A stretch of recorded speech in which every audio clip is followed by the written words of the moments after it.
الحمد لله رب العالمين وبه نستعين والصلاة والسلام على سيد الأنبياء والمرسلين وعلى آله وأصحابه أجمعين أما بعد أعوذ بالله من الشيطان الرجيم بسم الله الرحمن الرحيم لو أنزلنا هذا القرآن على جبل لرأيته خاشعا متصدعا من خشية الله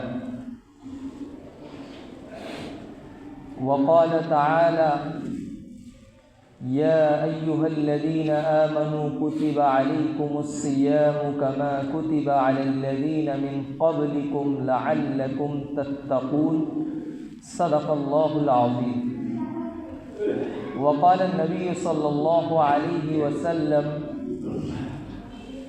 من قام رمضان إيمانا واحتسابا غفر له ما تقدم من ذنبه أو كما قال عليه الصلاة والسلام۔ بزرگوں، دوستوں اور نوجوانان قوم و ملت، اللہ رب العزت کا بڑا فضل، شکر اور احسان ہے کہ اس نے ہم کو جمعے جیسا مبارک دن عطا فرمایا۔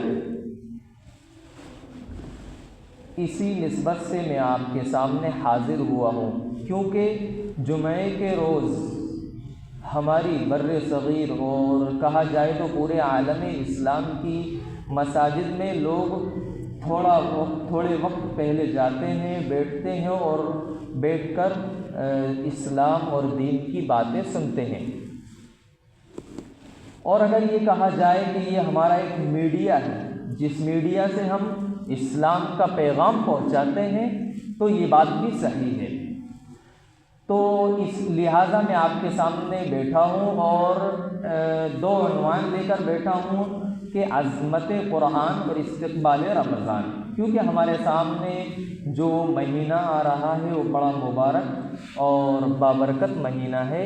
اسی نسبت سے میں نے اور میرے ذہن میں یہ بات گردش کر رہی تھی کہ کیوں نہ رمضان پر ہی بیان کر لیا جائے۔ تو پہلے میں بات کروں گا عظمت قرآن۔ یوں تو نازل ہونے میں آسمان سے بہت سی کتابیں نازل ہوئی، تورات ہے، زبور ہے اور انجیل ہے۔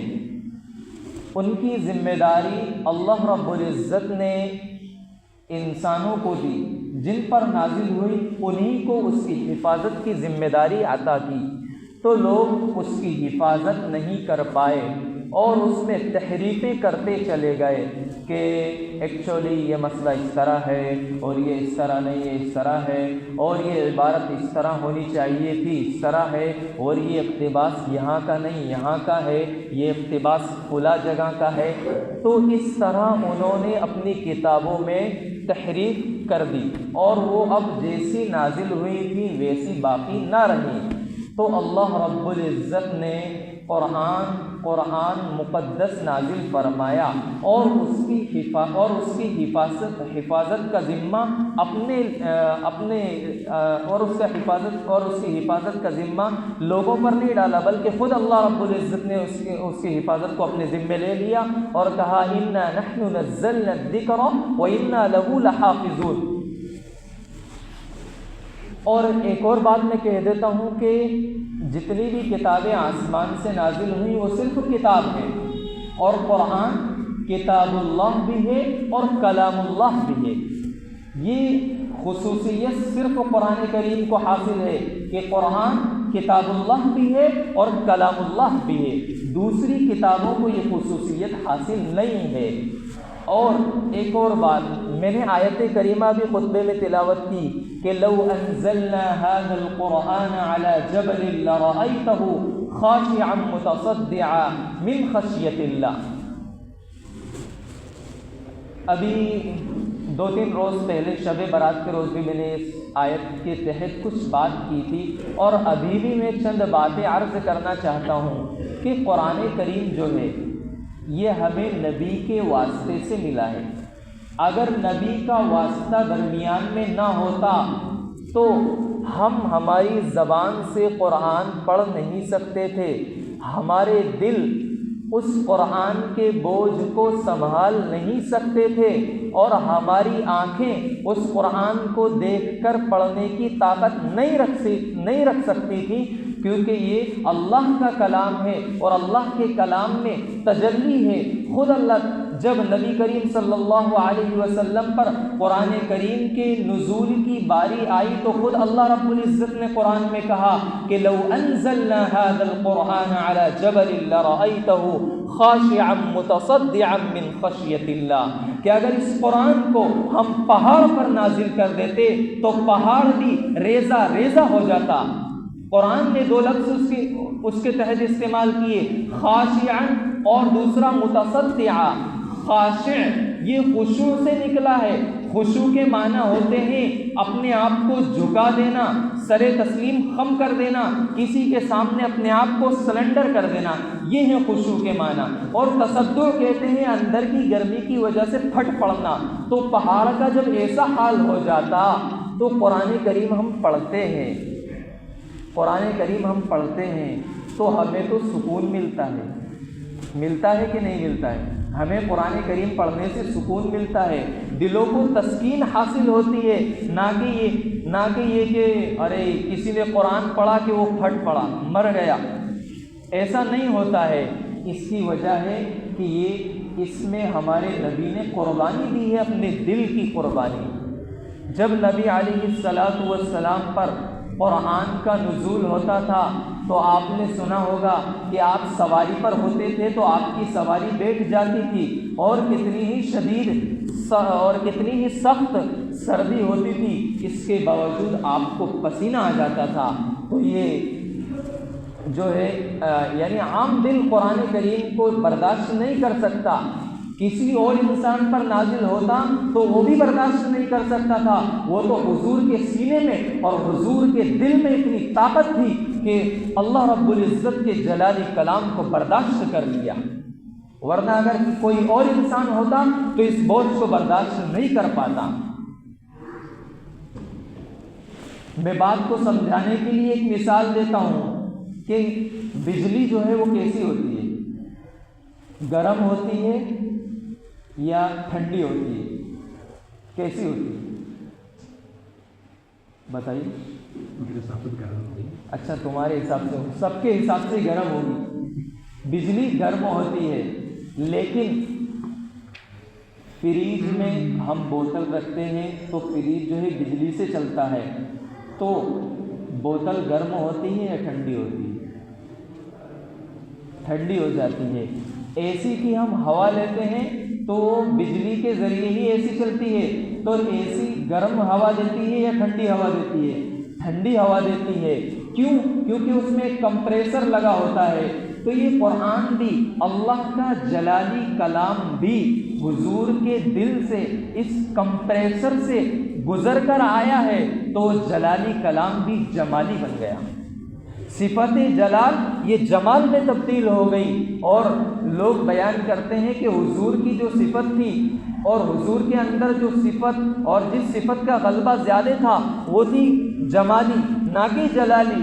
کیونکہ آپ نے سنا ہوگا جب نبیوں کا سلسلہ آسمان سے شروع ہوا تو اللہ رب العزت نے ایک نبی جلالی بھیجا، تو پھر اس کے بعد دوسرا جمالی بھیجا، پھر ایک جمالی بھیجا تو اس کے بعد جلالی بھیجا۔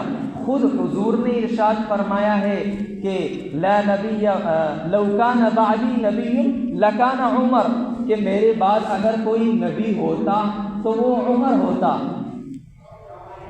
حالانکہ آپ کے بعد جو خلیفہ بنے وہ ابو بکر بنے، تو وہ خلافت کا مسئلہ الگ ہے، لیکن نبوت کا انتخاب حضرت عمر فاروق کا ہوا۔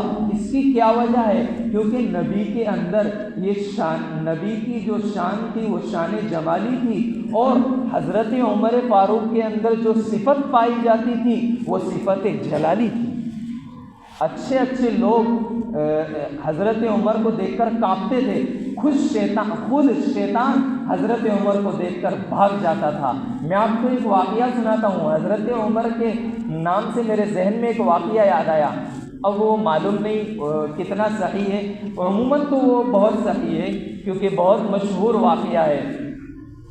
وہ یہ ہے کہ ایک مرتبہ شیطان حضرت ابوبکر صدیق کے پاس آیا 2 کٹوریوں کو لے کر بجاتے بجاتے، بولا بتاؤ ابوبکر، آواز آئی، یہ دیکھو آواز آئی، بتاؤ اس کٹوری سے آئی یا اس کٹوری سے آئی؟ اب حضرت ابوبکر حیران ہیں کہ میں کس کٹوری سے بتاؤں۔ پھر حضرت عثمان کے پاس آیا، کٹوری بجائی، بتاؤ یہ آواز کس کٹوری سے آئی، اس سے یا اس سے؟ نہیں جواب دیا، بولا وہ علی آ رہے ہیں ان سے پوچھو۔ حضرت علی آئے، شیطان نے پھر بجائی، بولا بتاؤ اس کٹوری سے آواز آ رہی ہے یا اس کٹوری سے؟ کہا کہ حضرت عمر آ رہے ہیں ان سے پوچھو۔ جب حضرت عمر آئے، شیطان نے پھر کٹوری بجائی اور پھر کہا کہ بتاؤ آواز کہاں سے آ رہی ہے؟ حضرت عمر نے زور سے کھینچ کے ایک تماچا اس کے مارا، پھر کہا بتا آواز یہاں سے آئی ہے یا یہاں سے آئی ہے؟ تو شیطان اس آپ کو دیکھتا تو بھاگ جاتا تھا، راستہ تبدیل کر دیتا تھا۔ تو میں یہ بات عرض کر رہا تھا کہ اللہ کا جو کلام تھا وہ جلالی تھا، لیکن نبی کے واسطے سے ہمیں ملا تو وہ صفت جمال میں تبدیل ہو گیا۔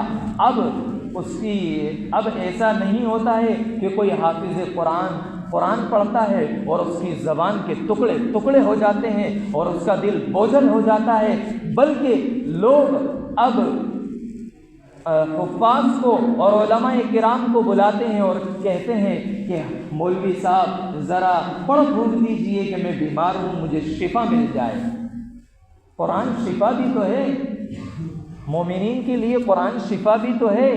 ایسے ہی ایک واقعہ پیش آیا تھا ایک بادشاہ کے زمانے میں کہ وہ بیمار ہوا، اس نے اطباء کو بلایا اور حکیموں کو بلایا اور بہت سے ڈاکٹروں کو بلایا، کوئی ادھر مرہم لگا رہا ہے، کوئی سی دوا دے رہا ہے، کوئی کچھ کر رہا ہے، لیکن اس کو فائدہ نہیں ہوا۔ پھر اس نے ایک نام ذہن میں نہیں ہے ان کا، ایک جو اس دور میں جو مولوی صاحب تھے ان کو بلایا کہ آپ ان کو بلائیے، تو سرکاری پروٹوکول بھیجا ان کے لیے، بڑے زور و شور سے وہ مولانا آئے اور بادشاہ کے سامنے گئے اور انہوں نے کچھ پڑھا اور بادشاہ پر دم کر دیا، بادشاہ شفا یاب ہو گیا۔ تو جو اطباء تھے اور جو ڈاکٹر تھے وہ حیران ہو گئے اور مولانا صاحب کے خلاف بولنے لگے، بولا اس نے تو کچھ نہیں کیا، بس یہ آیا اور اس نے منہ ہلایا اور ایسی پھونک مار کے اور چلا گیا۔ بولا آپ صحیح ہوئے ہیں، اس سے بہانے بنانے لگے۔ تو بولا پھر اور ان کو بھی پریشان کرنے لگے کہ آپ نے ایسا کیا کیا، ان کا راستہ روک لیا، کہا کہ بس آپ آئے اور آپ نے تھوڑا سا ادھر ادھر کیا اور پھونک ماری اور آپ نکل لیے۔ بولا یہ کون سا دھندا آپ نے شروع کر دیا؟ تو انہوں نے کہا ہٹ جائیے میرے راستے سے، کم بختوں کہیں کہ آ جاتے ہیں بس سامنے، بس اتنا کہا۔ وہ تو ایک دم غصے میں آ گئے اور بادشاہ کے پاس گئے کہ دیکھیے ان مولانا کو، ہم نے ان سے ایک سوال پوچھا، ان کو جواب نہیں آتا تو انہوں نے ہمیں گالی دی اور ہمیں بھگا دیا وہاں سے، لہٰذا آپ ان کو دوبارہ بلائیے۔ دوبارہ بادشاہ کی محفل لگی اور ان مولانا صاحب کو بلایا گیا اور پوچھا حضرت ہم بڑے ہی ادب اور احترام سے، بادشاہ نے کہا کہ حضرت بڑے ہی ادب اور احترام کے ساتھ میں آپ سے یہ سوال کرتا ہوں کہ ایسا واقعہ کیوں پیش آیا؟ تو آپ نے کہا کہ ان لوگوں نے مجھ سے ایک سوال پوچھا، میں نے اس کا جواب دیا ہے، میں نے ان سے کہا کہ انہوں نے مجھ سے کہا کہ آپ نے بس یوں کچھ گنگنایا اور ہونٹ ہلائے اور بادشاہ کے اوپر دم کر دیا، 2-4 پھونک مار دی، بس کام ہو گیا۔ بولا ایسے کیسے؟ کوئی فزیکلی چیز ہوتی، کوئی دوا ہوتی، کوئی جڑی بوٹی ہوتی تو بادشاہ شفایاب ہوتا، حالانکہ کچھ نہیں ہے اور بادشاہ شفایاب کیسے ہو گیا؟ تو انہوں نے جواب دیا کہ میں نے ان سے کہا تھا کہ ہٹ جاؤ کم بختوں راستے سے، بس آ جاتے ہیں کہاں سے اٹھ کے چلے آتے ہو بس۔ تمہارا اور کوئی کام نہیں ہے۔ اس طرح غصہ دکھایا تو بولا یہ ایک دم غصے میں آ گئے اور ان کی جو حمیت تھی وہ بھڑک اٹھی۔ تو جب میری بات میں اتنا پاور اور اتنا دم ہے تو اللہ کے کلام میں کتنا پاور ہوگا؟ کیا اللہ کے کلام میں اتنا پاور نہیں ہوگا کہ وہ بادشاہ کو شفایاب کر دے؟ تو لہٰذا آپ سے گزارش ہے کہ رمضان آ رہا ہے، آپ اپنے گھروں میں قرآن کریم کی تلاوت کیجیے۔ آپ اپنے بچوں سے بھی کہیے کہ وہ بھی قرآن کریم کی تلاوت کا اہتمام کریں۔ قرآن کریم کی تلاوت کے بہت سے فضائل آئے ہیں۔ صرف حدیث میں ایک بات آئی ہے، وہ ارشاد فرما کر آگے کا موضوع لیتا ہوں کہ حدیث میں آیا ہے کہ جو شخص قرآن کا ایک حرف پڑھے گا، جو شخص قرآن کا ایک حرف پڑھے گا، اس کو ایک حرف کے بدلے 10 نیکی ملے گی۔ اور ایک حرف کا مطلب یہ نہیں بتایا کہ الف لام میم یہ ایک حرف ہے، بلکہ کہا کہ الف لام میم، الف ایک حرف، لام ایک حرف اور میم ایک حرف، گویا کہ الف لام میم پڑھنے سے آپ کو 30 نیکیاں ملی، ایک حرف پر 10 نیکی۔ ٹھیک ہے، اب میں آگے اپنا عنوان لیتا ہوں کہ استقبال رمضان۔ ہمارے سامنے رمضان کا مہینہ آ رہا ہے، بڑا بابرکت مہینہ ہے، اور اللہ رب العزت نے یہ مہینہ ہمیں کیوں عطا فرمایا اس کی بھی وجہ میں بتانے والا ہوں۔ جیسا کہ ہم اپنی زندگی میں موبائل، اینڈرائڈ فون، لیپ ٹاپ اور کمپیوٹر یوز کرتے ہیں، اب تو سبھی لوگ یوز کرتے ہیں، پہلے تو کچھ کمی تھی، لیکن موبائل، اینڈرائڈ فون تو ہر ایک کے پاس رہتا ہی رہتا ہے۔ تو اچانک وہ چلتے چلتے ہینگ ہونے لگتا ہے، اس میں وائرسز کی کثرت ہو جانے کی بنا پر وہ صحیح نہیں چلتا ہے۔ تو ہم اس کے لیے یا تو ہم اس کو اپڈیٹ مارتے ہیں یا ریسیٹ کر دیتے ہیں تاکہ جو چیزیں ہیں اور جو وائرسز ہیں وہ سب ڈیلیٹ ہو جائیں، یا اس میں ایک وائرس آتا ہے جو کمپیوٹر میں ڈالا جاتا ہے، یا اس میں اس اینٹی وائرس کو ڈال دیتے ہیں جو جتنے بھی وائرسز جمع ہو گئے ان سب کو کھا جاتا ہے، ختم کر دیتا ہے۔ تو اسی طرح اللہ رب العزت نے ایمان والوں کو اور ایمان والوں کے گناہوں کو ختم کرنے کے لیے، ڈیلیٹ کرنے کے لیے رمضان کا مہینہ عطا کیا کہ رمضان کے معنی ہی آتے ہیں جلانے کے، کہ رمضان انسان کے گناہوں کو جلا کر راکھ کر دیتا ہے۔ جتنے بھی گناہ انسان سے ہو جاتے ہیں، اگر انسان رمضان المبارک کو غفلت سے نہ گزارے بلکہ اس میں نمازوں کا، تلاوت قرآن کا، تراویح کا، تہجد کا اور اس طرح کی چیزوں کا اہتمام کرے تو اللہ رب العزت اس کے گناہوں کو ایک دم دھو ڈالتے ہیں اور ختم کر دیتے ہیں۔ حدیث میں آیا ہے کہ من قام رمضان ایمانا واحتسابا غفر له ما تقدم من ذنبه، کہ جس شخص نے رمضان کو قائم کیا ایمان کے ساتھ اور ثواب کی امید کے ساتھ، غفر له ما تقدم من ذنبه، اس کے پچھلے گناہ معاف کر دیے جاتے ہیں۔ ایک چیز تو یہ ہو گئی۔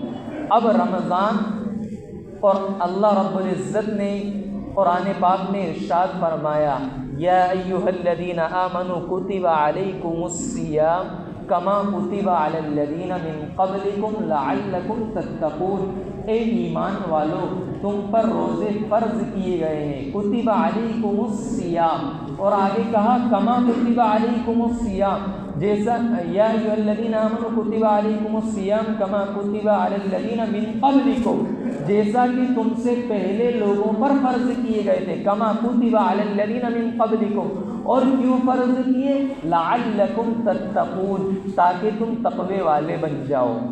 تو یہ روزہ کوئی نئی چیز نہیں ہے کہ حضور صلی اللہ علیہ وسلم کو نبوت ملی اور پھر چند سال گزرے اور پھر آپ پر روزے کی فرضیت کا اعلان ہوا اور یہ آیت کریمہ 14 1400 سال پہلے یہ آیت کریمہ نازل ہوئی کہ یا ایھا الذین آمنوا کتب علیکم الصیام۔ یہ تو بڑا مشقت والا کام ہے کہ صبح سے لے کر تو شام تک یعنی مغرب تک بھوکے پیاسے رہنا ہے، یہ تو بڑا مشکل کام ہے۔ نہیں، اس کو ہلکا کرنے کے لیے بتایا کہ کما کتب علی الذین من قبلکم، کہ تم سے پہلے لوگوں پر بھی روزے فرض کیے گئے ہیں۔ یہ لفظ لایا ہی اس لیے ہے کہ تم لوگ روزے کو بہت مشکل نہ سمجھو کہ یہ کیا مصیبت ہمارے سر ڈال دی گئی کہ صبح سے لے کر شام تک بھوکا پیاسا رہے انسان۔ تو ایسا نہیں، بلکہ تم سے پہلے لوگوں پر بھی روزے فرض کیے گئے ہیں۔ وہ بات الگ ہے کہ اس کی صورتیں الگ تھی، کسی کو روزے میں یہی کرنا تھا کہ اس کو بات نہیں کرنا ہے، اور کسی کا روزہ کچھ اور ہوتا تھا، اس طرح کا روزہ ہوتا تھا۔ لیکن ہمارا روزہ کیا ہے کہ ہم صبح سحری کریں، پھر اس کے بعد روزہ بند کرنے کی نیت کر لیں، تو اب سب بند۔ اب روزہ صرف یہی نہیں کہ کھانے پینے اور کا ہی روزہ ہے، بلکہ ہر چیز کا روزہ ہے۔ آپ کی آنکھ کا روزہ، آپ کے کان کا روزہ، آپ کے دل کا روزہ، کہ آپ اپنی آنکھوں سے غلط چیزوں کو نہ دیکھیں، آپ اپنے کانوں سے غلط چیزوں کو نہ سنیں، آپ اچھی چیزیں سنیں، اچھی چیزیں دیکھیں، قرآن کریم کی تلاوت کریں، اپنی زبان سے گالی گلوچ نہ کریں۔ اس لیے رمضان کا مہینہ آیا۔ اور ایک چیز، اب رمضان کے 1-2 فوائد بھی بیان کر دیتا ہوں کہ رمضان کا ایک فائدہ یہ ہے کہ انسان اپنے آپ پر کنٹرول کرنے کی صلاحیت پیدا کر لیتا ہے۔ وہ یہ کہ اب بہت سے لوگ ہوتے ہیں جنہیں بہت کھانے کی عادت ہوتی ہے، بس کھانا، ان پٹ کھانا، بس ڈالتے رہو۔ تو بھائیوں، جو ان پٹ ہوتا ہے وہ آؤٹ پٹ بھی ہوتا ہے، یہ یاد رکھنا۔ خیر، سمجھ میں آیا ہو تو ٹھیک ہے۔ تو بہت سے لوگوں کو یہ عادت ہوتی ہے کہ بس وہ کھانا، بس تھوڑا ناشتہ یا کھانا نہ ملے وہ پریشان ہو جاتے ہیں۔ ایسا ہوتا ہے، زبردستی بیان نہیں کر رہا ہوں کہ ایسا بس نہیں، ایسا ہوتا ہے۔ بہت سے لوگوں کو بہت کھانے کی عادت رہتی ہے۔ تو رمضان جب آیا تو آپ اپنی طبیعت پر کنٹرول کرنا سیکھ جائیں، آپ اپنی طبیعت پر کنٹرول کرنے کی صلاحیت کو پیدا کریں، اور آپ اس کو باقی رکھیں، اور آپ رمضان المبارک کے روزے رکھیں۔ اور دوسرا فائدہ یہ کہ رمضان کے روزے سے بہت سی بیماریاں دور ہو جاتی ہے۔ خود کوئی سائنسداں تھا، اس نے بڑی محنت اور مشقت کے بعد اور بہت پڑھائی کرنے کے بعد اور بہت زیادہ ریسرچ کرنے کے بعد ایک نتیجہ نکالا اور ایک بیماری کی دوا کھوجی، اور وہ بیماری کیا ہے؟ وہ کینسر کی بیماری۔ تو جاپان میں اس کا نام بہت عجیب سا تھا، کیونکہ جاپانی ہے وہ، اس کا نام میرے کو یاد نہیں رہا، بہت عجیب سا نام تھا، تو اس کا نام میں بیان نہیں کر سکتا۔ تو اس جاپانی نے کینسر کی بیماری کے علاج کی دوا کھوجی، اور وہ کیا؟ اور اس بیماری پر اور اس دوا پر اور اس کی ریسرچ کا جو نتیجہ نکلا، اس پر جو دنیا کے بڑے بڑے لوگ تھے انہوں نے اس کو نوبل پرائز عطا کیا کہ واہ، آپ نے بہت بڑا کام کیا ہے۔ کینسر کی بیماری جس کے اگر ڈاکٹر کے پاس لے جاؤ کینسر والے مریض کو، تو ڈاکٹر علاج کرنے سے پہلے اور مریض کی حالت کو دیکھنے سے پہلے جواب دے دیتا ہے کہ سوری، میں اس کا علاج نہیں کر سکتا، کیونکہ اس کا کوئی علاج ہی نہیں ہے۔ تو اس بندے نے، جاپان کے اس بندے نے ایک کینسر کی بیماری کا ایک علاج دریافت کیا، اور وہ کیا کہ انسان زیادہ سے زیادہ بھوکا اور پیاسا رہے، زیادہ سے زیادہ۔ کیونکہ جب انسان زیادہ سے زیادہ بھوکا اور پیاسا رہے گا، وہ کچھ کھائے گا اور پیے گا نہیں، تو اس کا جو معدہ ہے، تو اس کے بدن میں جو زائد چیزیں رہتی ہیں، جیسے چربی کسی کے بدن میں بہت زیادہ ہو گئی، اور اسی طرح کی جب بہت زیادہ انسان پیزا برگر بس انپٹ کرتا جائے، ڈالتا جائے، کھاتا جائے، تو اس کی وجہ سے بھی انسان بہت موٹا ہو جاتا ہے، اور اس کے بدن پہ بہت چربی ہو جاتی ہے، اور چربی انسان کے جسم کو نقصان بھی دیتی ہے، اور موٹاپے کی وجہ سے اس کے بدن پر پھوڑے، پھنسی اور اس طرح کی چیزیں پھر وہ دھیرے دھیرے کینسر بن جاتی ہے۔ تو اس نے یہ علاج کیا کہ اس کو بھوکا رکھا جائے، کیونکہ جب انسان بھوکا رہے گا تو اس کا معدہ جو ہے کام کرنا شروع کرے گا، کیونکہ معدے کو اور پیٹ کو تو غذا کی ضرورت ہوتی ہے، وہ کھاتا ہے۔ اور جب انسان پیٹ کے اندر اور معدے کے اندر کوئی غذا نہیں ڈالے گا، کوئی غذا اور کوئی خوراک نہیں دے گا، تو وہ پہلے تو معدہ کیا کرے گا، اس کی چربی کو کھائے گا، دھیرے دھیرے وہ دبلا ہوتا جائے گا، اور پھر دھیرے دھیرے اس کی جو بیماریاں ہیں اور جو پروٹین ہے اور بہت زیادہ جو وٹامن ہے ان کو کھاتا جائے گا، اور دھیرے دھیرے اس کے بدن میں جتنے بھی غلیظ اور بیکار مادے اور بیکار پروٹین جو ہیں ان کو دھیرے دھیرے وہ معدہ کھا جاتا ہے اور وہ تمام ختم ہو جاتے ہیں۔